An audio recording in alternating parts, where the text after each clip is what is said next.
What's up, guys? Wade Willis here to break down why I believe that Pokemon Go Fest 2022 so far was a failure, but Pokemon Adventure Week was an absolute success. And yeah, guys, I'm going to start doing kind of more Pokemon Go content. Still going to be doing some of my anime stuff as well. But yeah, moving forward in this direction a bit just because I play Pokemon Go so much. And yeah, kind of want to have this as a part of my channel as well. I've seen a lot of videos discussing GoFest, read a lot of things online as well too. And I feel like a lot of people had issues with it. And I'm going to kind of get into some of those. But I'm also going to kind of get into how like Adventure Week made GoFest look even worse, in my opinion, because Adventure Week was such a success and such a fun week. Now, some of you may say you're comparing apples and oranges because you're comparing a whole week event to something like GoFest, which is just a weekend. Sure, you are right. I am comparing kind of apples and oranges, but I'm also going to let you know I'm going to talk about GoFest compared to like the Johto Tour, which was, again, it wasn't a 2-day event, but it was a 1-day event that you had to pay money for. And yeah, guys, before I go any further, don't forget to like the video and subscribe to my channel for tons of Pokemon Go content and anime content as well. But overall, did I have fun during GoFest? Actually, I did. Do I feel like it was worth the $15 I paid? I can't tell you that right now until I see the event that's in August. I hope they really make up a lot of the things that failed during this GoFest during that August event, but we will see. But yeah, I didn't feel like I wasted my own money playing this game. But me looking at it through other people's shoes, I know that for some people, $15 is a lot of money. And for someone like that, who like saved up money for this event, was super excited for it, I would be pretty upset if I were them. I mean, you got some kids, I heard some kids, like in the area that I was playing, like they saved up their allowance to pay for this event, and for it to have so many problems is just kind of embarrassing for Niantic, in my opinion. But let me get into the things that I liked for GoFest. First of all, they had a lot of new shinies, and a lot of them were really cool. Axew and Karrablast were the two big ones that I feel like everyone really wanted. Shelmet was... I actually got Shelmet and Axew, but I did not get Karrablast, but that one was really well sought after. But yeah, there were some pretty cool shinies. And yeah, just overall, like I thought that was one of the strongest parts, the amount of shinies they released, and the fact that they were also cool shinies. Because you could release a lot of shinies, and if they're just bland, I mean, one tone off shinies, people aren't going to be excited for it. 2, the release of Ultra Beasts. Now, Gen 7 is my favorite gen. I absolutely love playing Sun and Moon, Ultra Sun and Moon. Those are my favorite series for the games, particularly Ultra Sun and Moon. Was just so fun.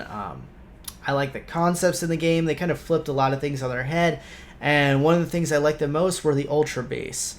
And yeah, just finally getting those in the game, I was so excited for.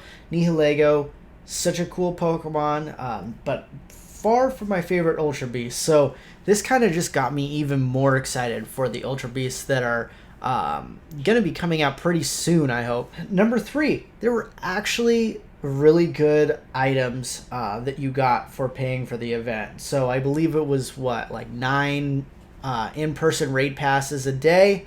That adds up really quick. With those alone, it is almost worth kind of the price. Now, if you're not into raiding, it probably wasn't a big deal to you. Now, I'm really into raiding, and I feel like for me personally, like that was a very nice addition And yeah, I used every single raid pass each day, and then some. I did a stupid amount of Nihilego and Axew raids, I'll tell you that. Number 4, Landform Shaman. Shaman is one of my favorite Pokemon. I really like the Skyform Shaman, which I'm going to Seattle for GoFest, so I'm incredibly pumped to be able to get that Pokemon over there. But yeah, we got Shaman finally released in the games. And yeah, it gives me hope for other mythical Pokemon hopefully coming out pretty soon. But yeah, that was another great touch. And I thought at least like the cutscene stuff that they have for Shaman was really cool in comparison to some of the other ones I've seen for the other mythicals. I feel like we're a bit lackluster, but the Shaman one was really pretty, and I enjoyed it a lot. And last but not least, I ended up getting a Hundo Groudon during the event, so that honestly was probably the highlight of the event for me, was getting that Hundo Groudon, which, to be honest, I actually got it before the event started in my time zone. I got it from doing a raid online, but I'll count it towards the event. So overall, for the good things, I mean, there was a lot to like for this event. But in my opinion, the negatives kind of outweighed the positives just looking at this objectively. First of all, the shiny rate, got to discuss it. I caught, I believe, over 1,700 Pokemon during the 2 days. Like, I was grinding hard. And I mean, this is a guess. You can't tell how many you saw. Or I guess you probably could, but I did not check that.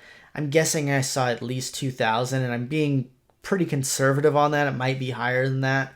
Because there were certain points where I was getting so frustrated I was shiny checking pretty hard. And yeah, I feel like 10 shinies for an event. And yes, I understand you're not guaranteed shinies, but it seemed like at least where I was playing, that was kind of the norm. Like, virtually everyone was getting terrible shiny rates.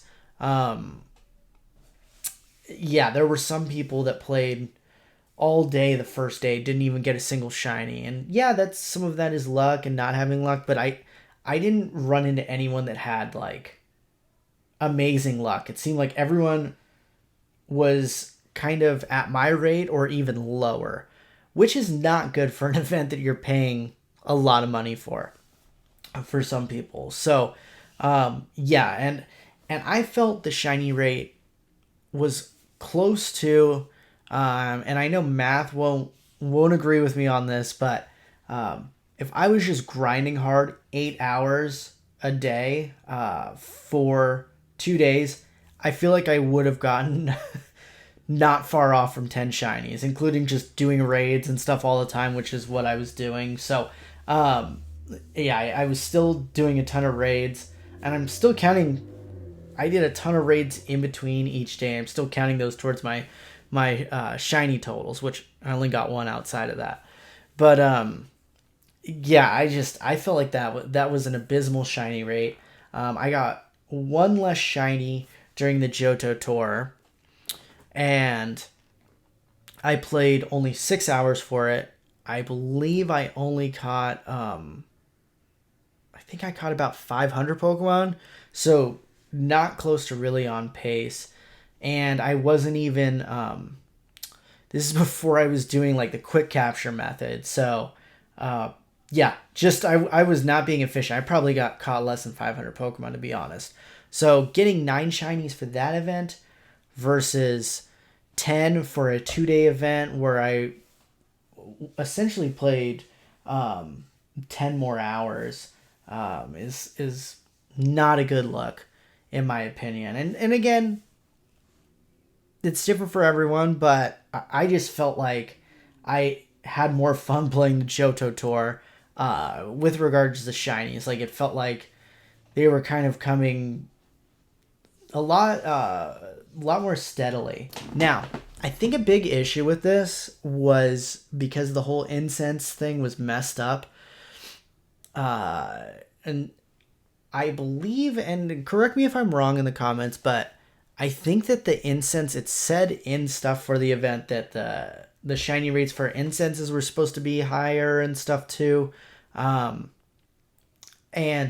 I felt like probably 60% of the Pokemon, and again, I'm being conservative here, it might be closer to 70, when that were incense spawns, when I tapped on them, they disappeared. I would see them spawn, I would tap on them, and they would go. It wasn't like they were old incense spawns. And this was happening to me throughout both days. And I think there was probably a high likelihood that some of those were shiny. So I think the fact that they were having issues with the spawns in general, just disappearing, was affecting kind of the shiny rates as well. Again, I don't have any way to prove this, but that's just the way it felt when I'm comparing how it was for me during the Johto Tour event. I didn't have any issues with the incense thing going on. Now, some of this could be because they nerfed the incenses and then they tried to make them back how they were before for this event, and I think that adjustment could have messed things up. Another thing, so I was so excited for Nihilego, and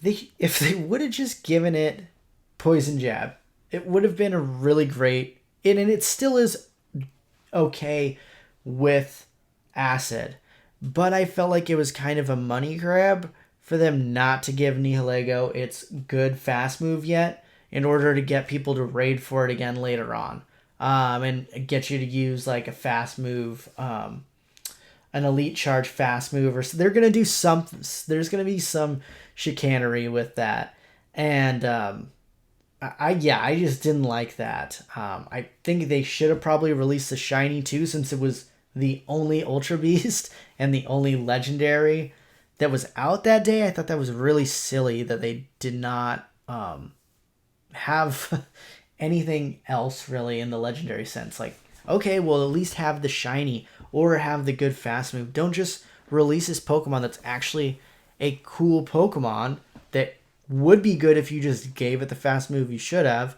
And instead, they chose to basically nerf the Pokemon, so we're going to be forced to pay for raids with it, with not only for the better fast move eventually, but also for the shiny. So if you're going to make a big deal about releasing Ultra Beast, make the Ultra Beast like good and usable right from the start. So, and kind of touching on the Ultra Beast thing, I feel like if they're doing like day 2 is like Ultra Beast and they were doing the Team Rocket event was kind of lame. It just felt like nothing. It just felt like, hey, you're going to get some extra like radar pieces per thing. I don't know. It just seemed like kind of lazy and half put together. I would have liked at least one other Ultra Beast.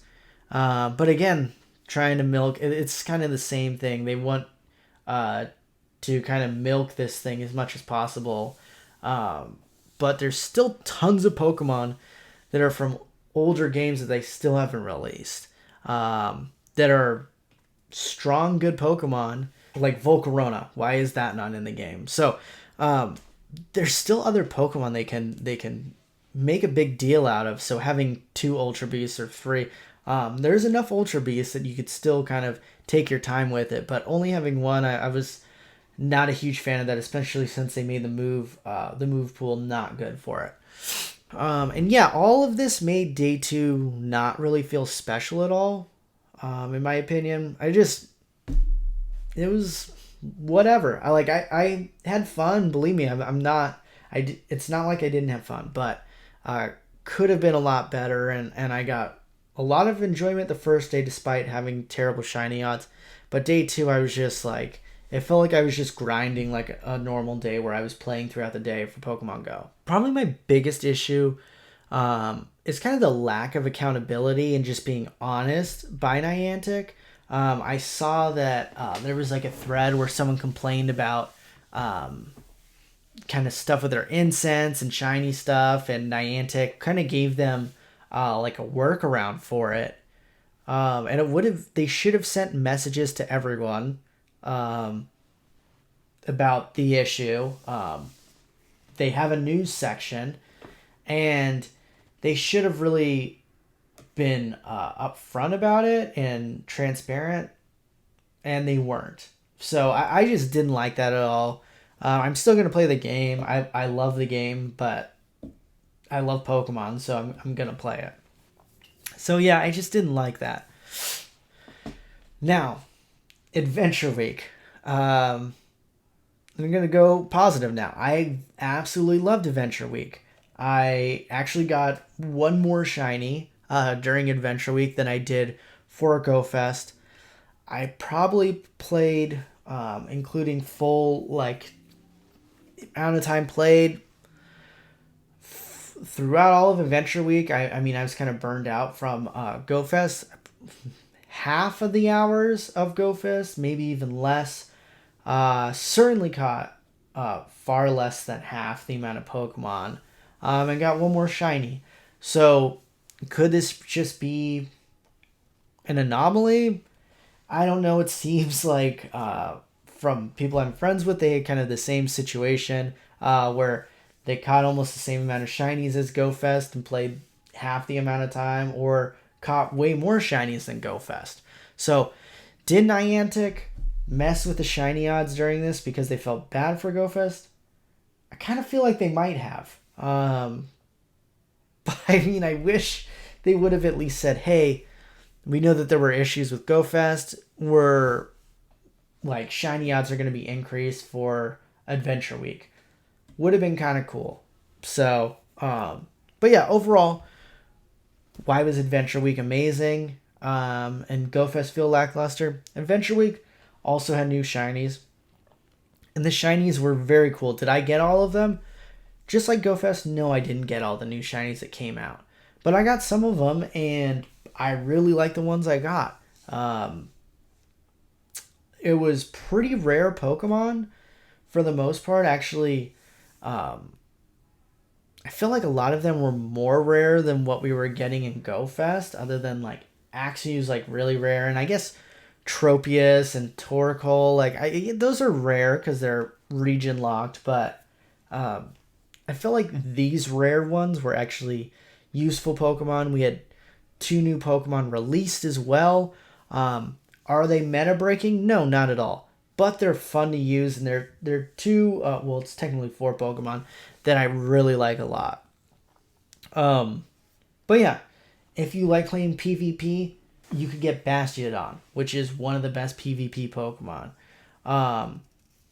If you like just raiding, Cranidos is one of the best rock type raid attackers in the game. So you had best of both worlds available, and also other Pokemon that we certainly need candy for at all times, like Rhyhorn and stuff. So yeah, the event was awesome. The 7-kilometer eggs I absolutely loved. The half walk egg distance was also great. I was able to hatch so many eggs during this event, including Team Rocket eggs, where during the event I actually hatched, I believe, 2 male Salandits, which absolutely pissed me off because that was number 3 and number 4 male Salandits. And then by the end of the event, I actually hatched a female one. So I was super excited for that. I'm going to kind of post a video when I evolve that here pretty soon. So yeah, I've been trying for that thing for so long. But yeah, I just thought overall, just I mean, the event, it's a lot easier to run because it's over a week. You don't have everyone on the servers at the same time. I get it. It's way harder to do GoFest well, but they fumbled that in so many ways. It was just, I'm very disappointed, and I'm flying out to Seattle to go to the GoFest in-person event.